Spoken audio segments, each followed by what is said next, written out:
Hej mina kära vänner, detta är den första uppsättningen populärvetenskapliga videor någonsin som har skapats av en person på 33 språk. Jag gör alla mina videor med enbart maskinöversättare utan hjälp från andra människor. I framtiden kommer jag att berätta om min metod för att lära mig språk, men nu kommer jag att tala om ett fascinerande forntida mysterium. Var kommer träden ifrån? Människor började ställa denna enkla fråga för tusentals år sedan, men svaret på detta gamla mysterium är överraskande även idag. Det första och mest uppenbara svaret verkar vara väldigt enkelt. Träd växer från frön. Om du vill odla ett ek, tar du en ekollon, lägg den i marken och du får ett träd. Men det räcker inte. En enorm ek som kan väga mer än 10 ton växer från en liten ekollon som väger några gram. Så var kommer all den massan ifrån? Det andra svaret är också enkelt. Förmodligen ur marken. Ett träd kan inte vandra runt, letar efter mat. Det kan bara få sin massa från marken under sig själv. Eller hur?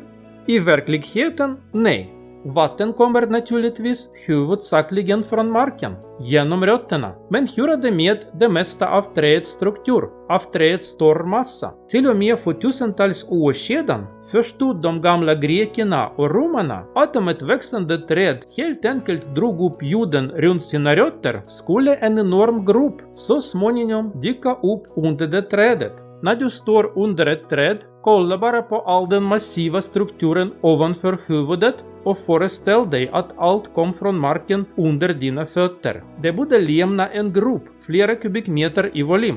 Och ändå blir marken platt. Medan från det ekollon som du har lagt i marken håller ett träd helt enkelt växande och växande. Det verkar som den växande ekträd kommer från ingenstans, kommer från luften.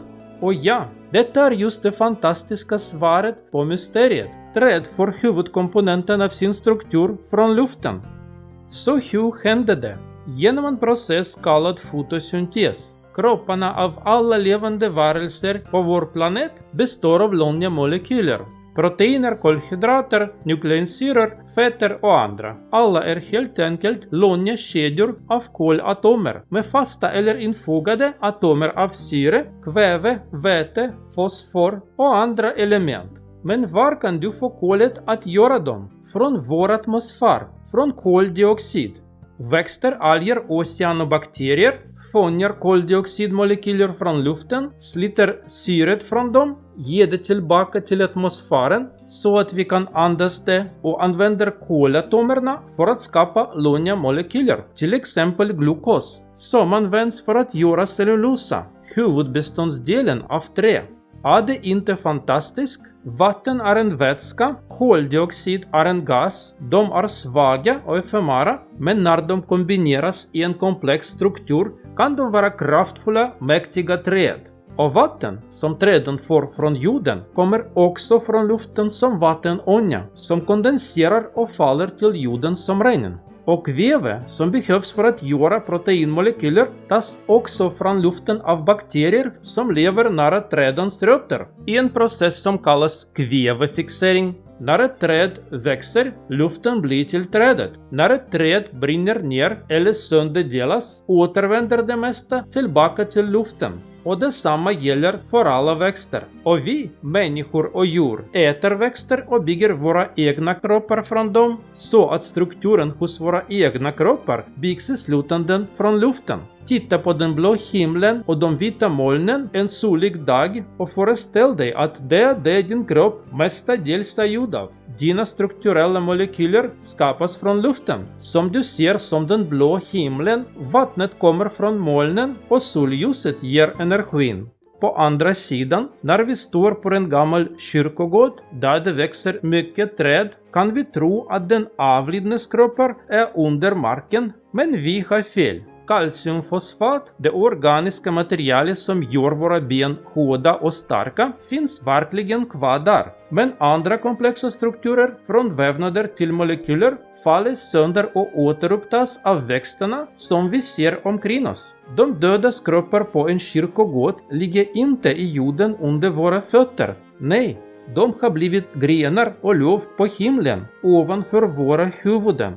I en berömd roman av Stanislav Lem finns en planet kallad Solaris, bebodd av ett intelligent ocean. Forskare som bor i en rymdstation och studerar planeten får konstiga besökare som ser ut som kända människor från jorden.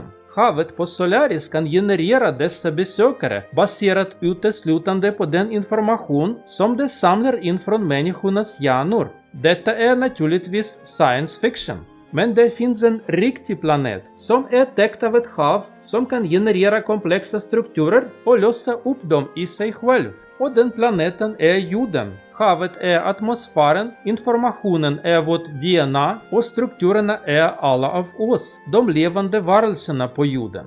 Kolet på vår planet cirkulerar mellan två stater, enkla molekyler koldioxid upplöst i atmosfären och komplexa organiska molekyler i våra kroppar. Och processen fortsätter hela tiden. Även just nu, när jag talar med er, andas jag ut koldioxiden som kommer från oxidationen av kolkedjor som jag har fått från mat och som skapades av några växter månader eller år sedan. En del av kolet som jag andas ut var faktiskt en del av mig, av min egen kropp. Strukturella proteiner sönderdelas av olika anledningar och används som bränsle i mina celler, och det skapar koldioxid. Med varje ord och andetag slutför jag cykeln som jag pratar om i den här videon och återvänder en del av mig själv till atmosfären. Predikaren har sagt att våra kroppar har kommit av jord och blir jord igen. Och vi kan säga att våra kroppar har kommit från luften